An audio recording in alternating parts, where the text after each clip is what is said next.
All right. Welcome back to the Financial Abundance Podcast. We have a special guest that motivates the world. His name is Stephen Loney. If you haven't checked out his website or his YouTube channel, you got to go if you want to be inspired.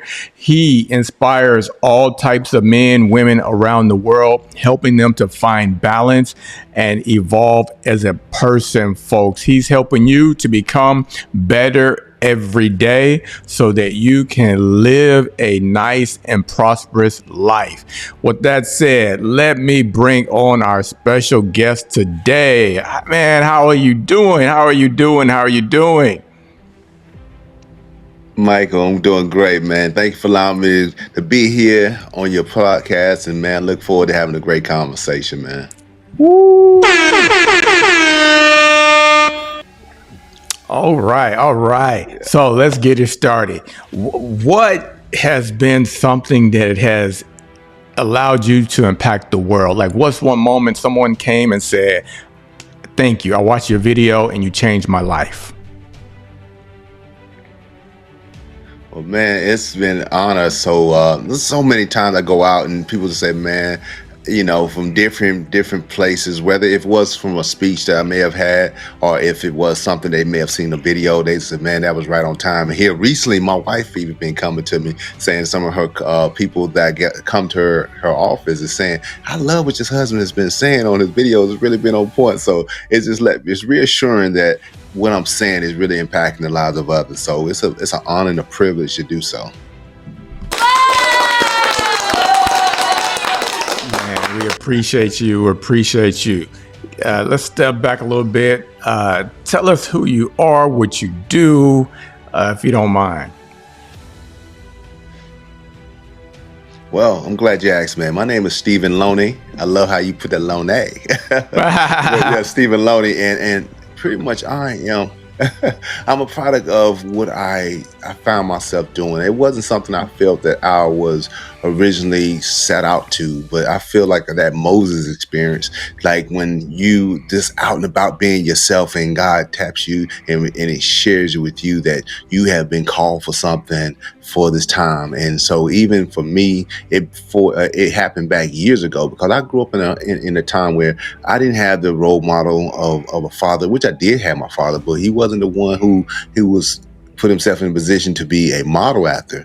And so actually how back in my 20s, I started connecting in certain areas in the community through different network marketing that I was a part of, in churches I was a part of. And I started seeing men being men and showing them what it means to be a husband, what it means to be a leader in the community. And from seeing others, it kind of gravitated me to want to do more in that space. And so over time, I was in positions to be leaders in our church. So meaning like I was over men's ministry. I started mentoring. I started a lot of those things, started coaching. And over those years, I really found my space to make an impact in the lives of others. And over the years, so I started in church, but then I started doing stuff in the community more, been on boards.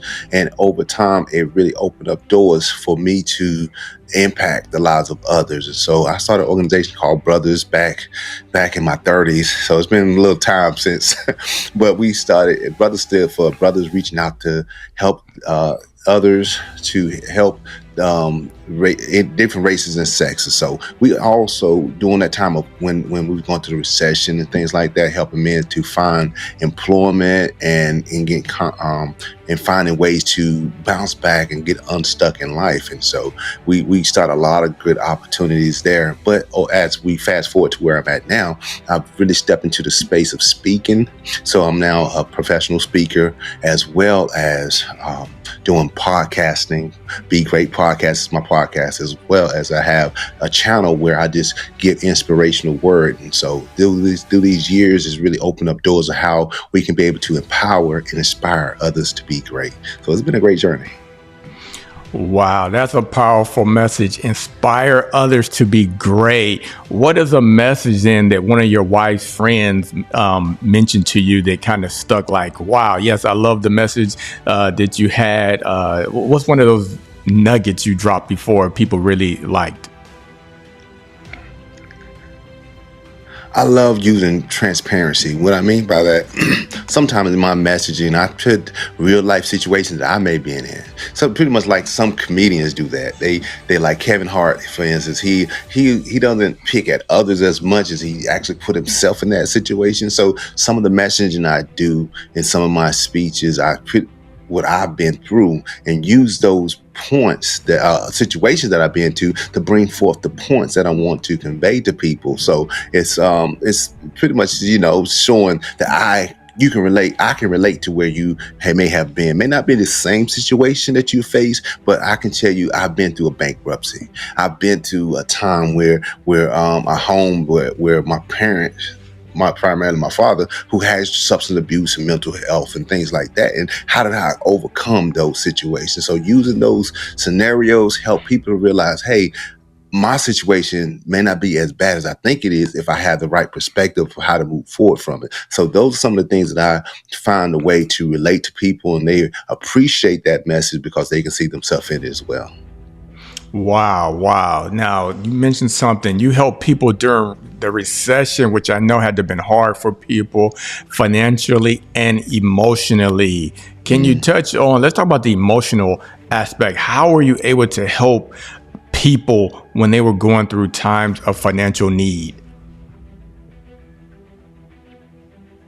Well, I can tell you from firsthand. Myself, I was going through a bankruptcy during that time. So even as that time, I was really stepping out doing men's ministry in not only in the church, but in the community.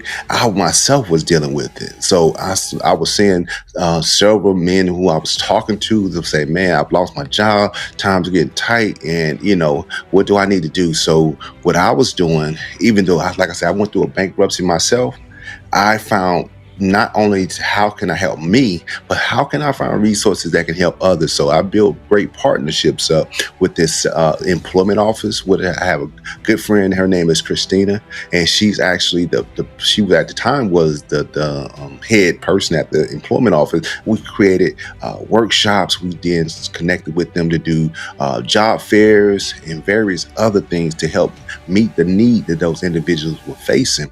But then not only that, we also connected opportunities where they can actually learn job skills. So we did things in the community where we served in different capacities to help build their resume. So we didn't just point them in the direction, but we actually walked beside individuals to help them get to their destination. So we just learned as we went. We talked to individuals and we kind of throw it together, say, what does it look like to come with a solution that can help that individual? And so we learned in the trenches. That's basically how we came about.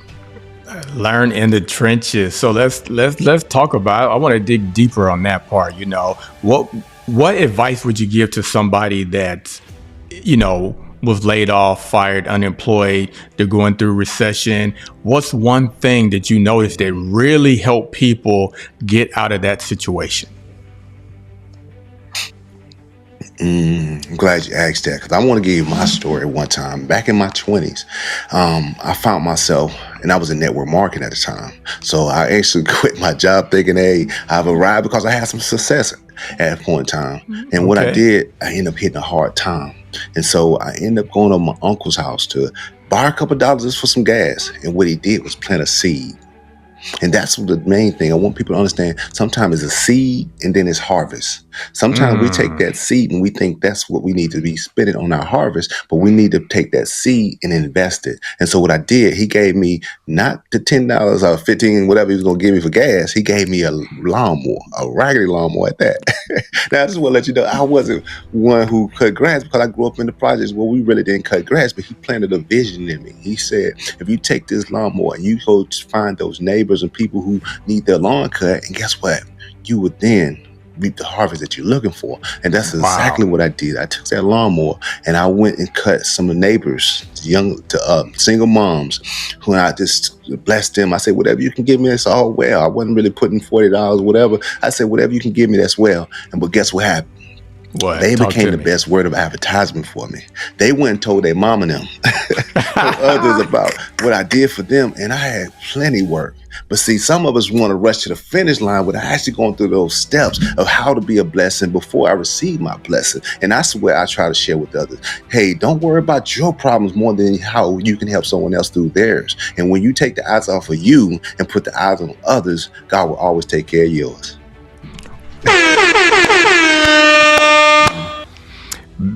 Man, that was fire. I felt you. I felt you. Woo, that story. You had so many lessons in that story. I mean, the fact of instead of someone giving you the money, they gave you the tools and resources to make more money than what you even asked for. Woo, think about that.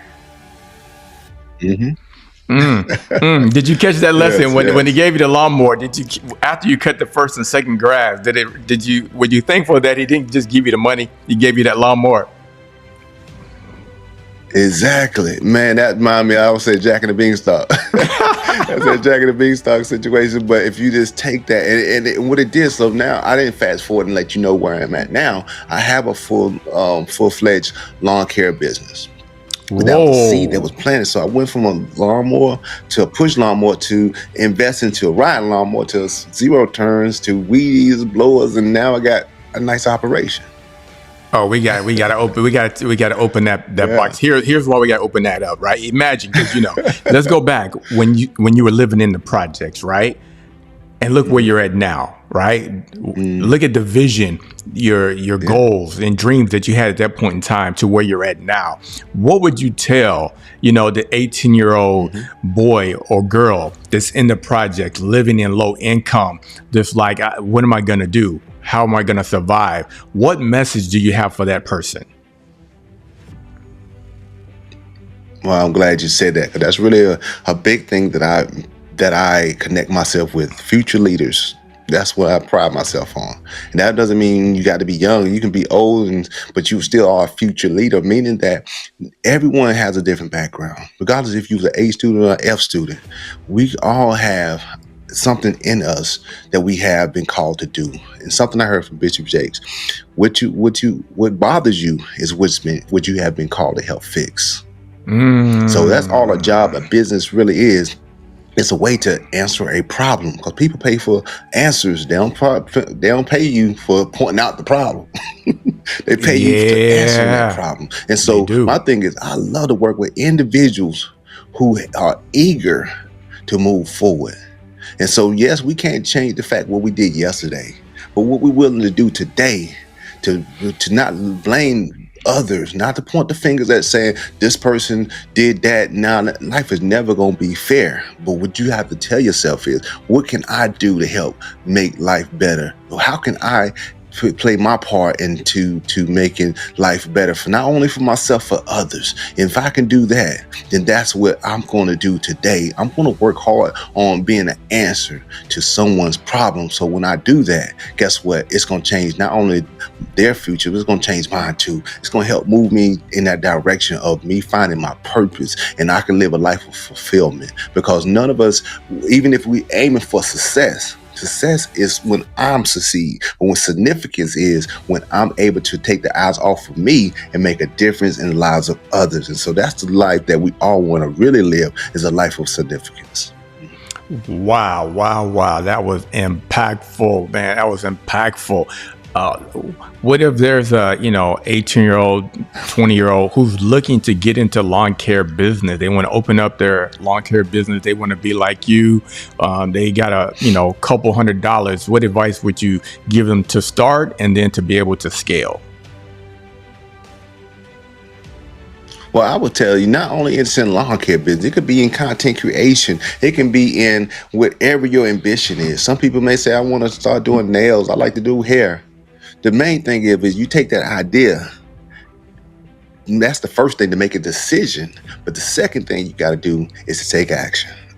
What does the action look like? If it was lawn care, of course, what it's going to take, you're going to have to first, you don't go to people who don't need their lawn cut and say, well, can I cut your lawn? No, you go to people when it's season. Even right now, it's the transition in the season where, hey, people need their leaves raked. You can start there, because that's a need. people are going to have. Your ultimate goal may be lawn care when it's that season again, but right now you can get a simple rake, a $10 rake, and get it, and that's all it's going to take for you to be able to start and go into business. So you have to find the area that person has a problem in, and say, let me go out there and find a way to answer that problem. So even if let's say you get a digital business card, you can go right now on Blink and get your digital business card, put that together, your number and what you do, and boom, you can tell people, hey, I'll be gladly to rake your leaves, cut your lawn, do your nails, whatever it is that you have a desire to do. But you have to first, put down the thought of what you're going to do. Now make sure you can do what you say you're going to do. So Yes, if you say you can do some hair or whatever, make sure that you know what you're doing enough to be able to provide that service that you say you're going to provide. And so once you know that, I mean, you could be doing babysitting. It doesn't matter what it is that you have a desire to do, but you just have to get started and then just let others know that you're in business. And so you have to tell people, whether you're in what I call your warm market. Your warm market is people who know you and you know them. So most likely your family going to support you just because you're a family. But then you get to a place where you got a cold market. You may not know who the individuals are, and they may not just trust you off the back. But if you come to them professionally enough, meaning that you got your pants up, you talking not like what up, no, you talking to them like that. You talking to them with some sense. People will say, okay, I like the fact that you came to me in a professional manner, in a respectable way, ma'am, Mr., sir, things like that. Then they're willing to take a chance on you. Let's say my son, he does detailing, washing cars. And so I gave him the same advice over time. It really take a bucket, soap, and not that much. But, start getting out here every day, talking to a few people, call your family members first. He come through here and wash my stuff up every so often.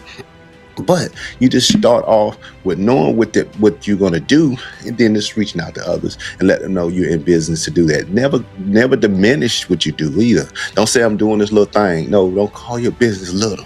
Always speak to it as it is $1 million, a big extravagant thing. I don't care how small it is. I worked at Walmart for 16 years, and one thing I learned from Sam Walton, he always spoke as what it was going to be, not what it was. It didn't start off as Walmart you see it today. But even when it was small, he always spoke the vision of what it should be. Cool. Whoa. There's so many things to unwrap in that as well. Woo, people gonna have to hit rewind on that. Woo, you was dropping some nuggets and lessons in that right there. Yes. Man, focus. One that I don't know if the listeners caught. It was like, look, focus on the current problem. Yes, you know what their future problem is, but right now, focus on the current problem that's causing them a headache. And then once you solve that problem, guess what? They're going to come back and say, oh, I see you raked my leaves. Can you cut my grass next year? Powerful. Yeah. Wow. You become that person that's so good you cannot be denied.